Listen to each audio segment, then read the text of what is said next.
Hey friends, if you wish to enable and use vertical tabs in Edge on your computer, then please watch this video. I will guide you through the process. So open Microsoft Edge and then I'll open a few tabs here. Okay, now click on the tab action menu which is at the top left corner and select turn on vertical tabs. These tabs become vertical.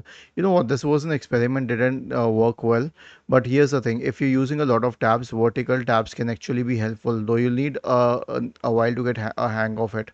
Why? Because you'll see a lot of tabs in this list here, and if these were horizontal tabs, so click on this and turn off vertical tabs and you'll see them horizontal. Now if I added more than 6 tabs, they'll start shrinking, so you can choose it accordingly. Was this helpful? If yes, then please subscribe to the channel. If not, then let us know in the comment section of the video on how we could help you further. Thank you for watching this video and have a nice day.